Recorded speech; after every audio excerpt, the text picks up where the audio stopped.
Oke, anak-anakku semuanya, Assalamualaikum warahmatullahi wabarakatuh. Ini. Tolong siapkan softwarenya dulu.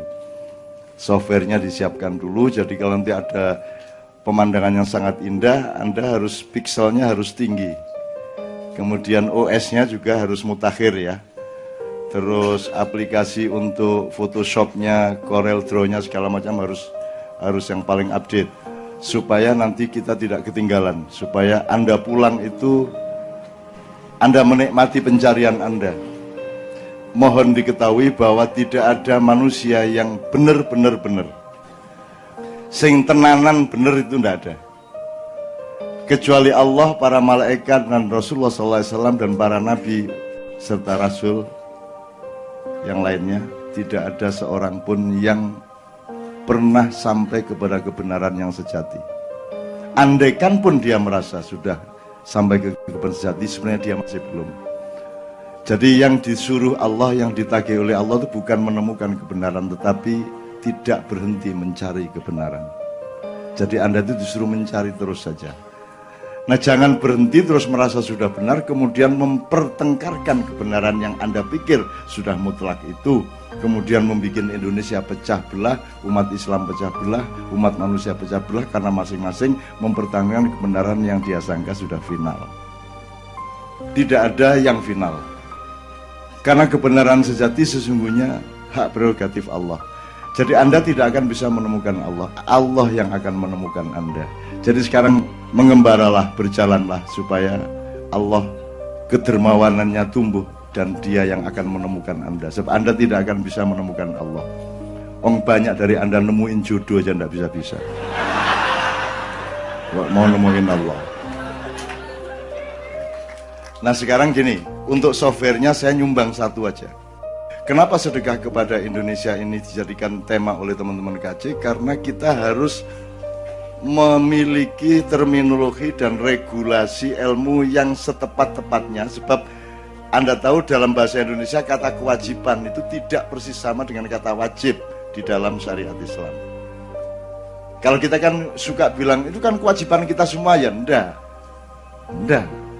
Bukan kewajiban kita, itu kan bahasa Indonesia, itu kan pengertian Indonesia, itu maksudnya sunnah kalau dalam Islam. Kalau dalam Islam wajib itu benar-benar ada posisinya. Gitu loh.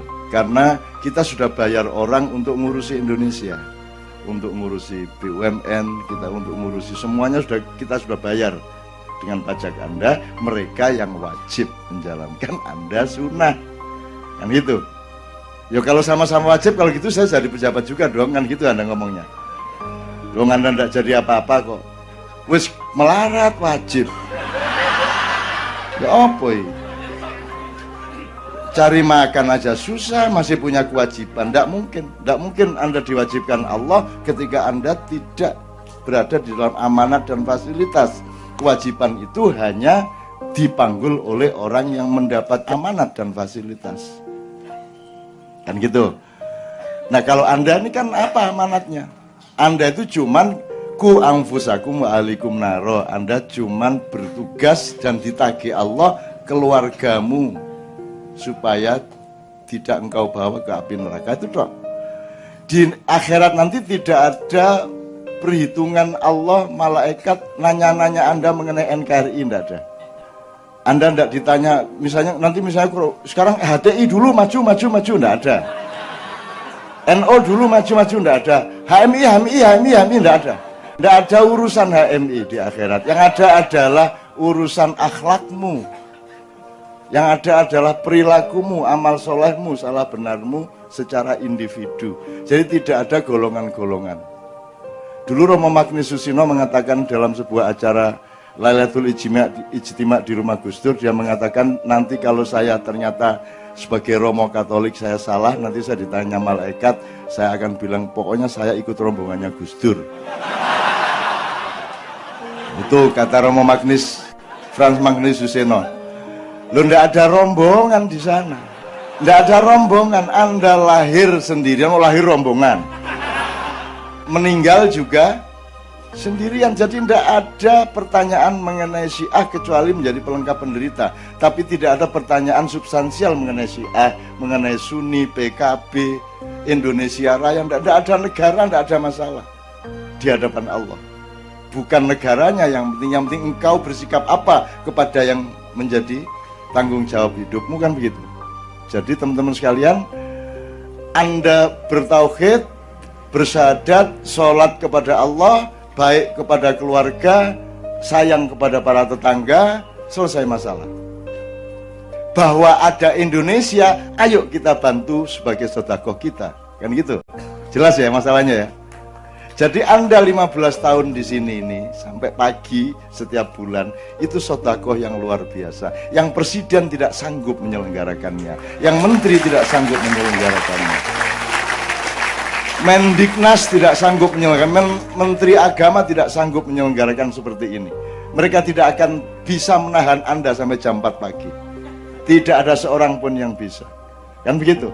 Maka sodako Anda harus bikin Anda gembira. Begitu Anda ke KC, Anda bergembira.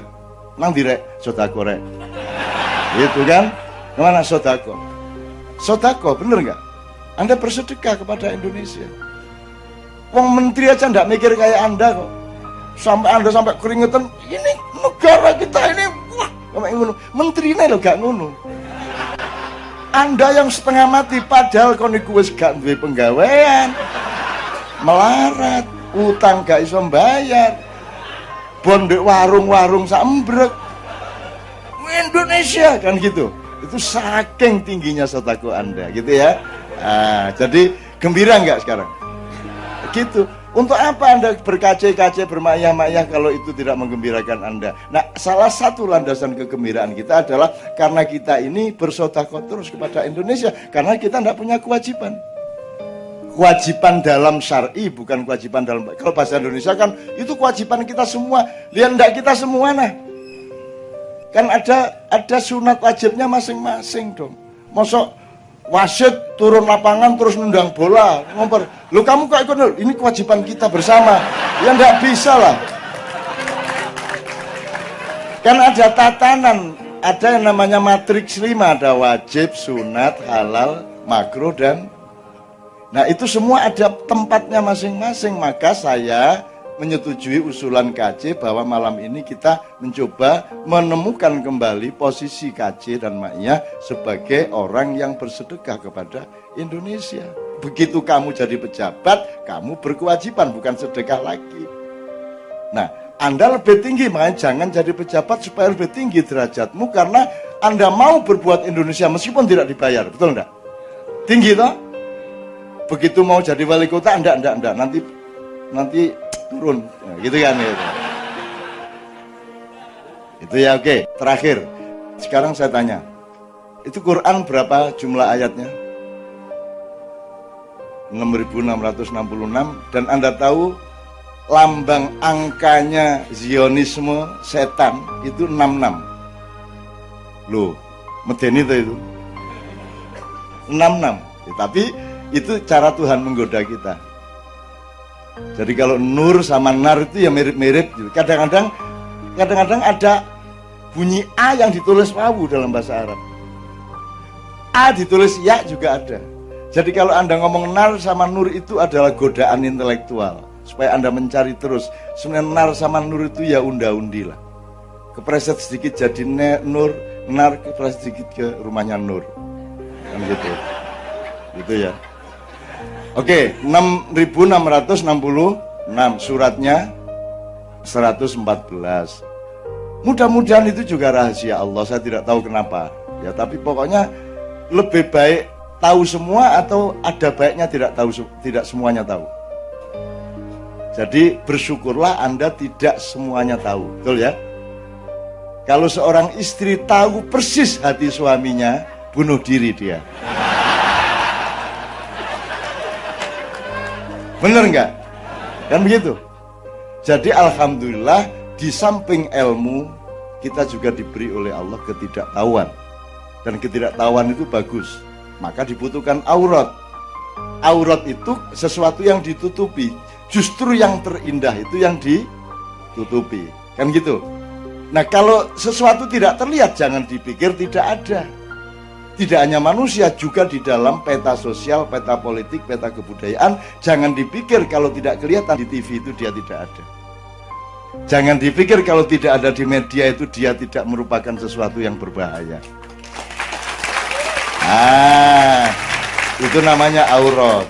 Namanya aurat. Dan Anda setuju toh bahwa manusia disarankan Allah untuk menutupi aurat? Bayangkan kalau ndak. Wis bayangno, wis bebas aurat wis. Iya nek wedok. Nek lanang iku lho. Ndak gondal gandulan. Itu aja udah gembira kok kita ya enggak? Ndak punya uang banyak ndak masalah, bayangin itu tok gembira.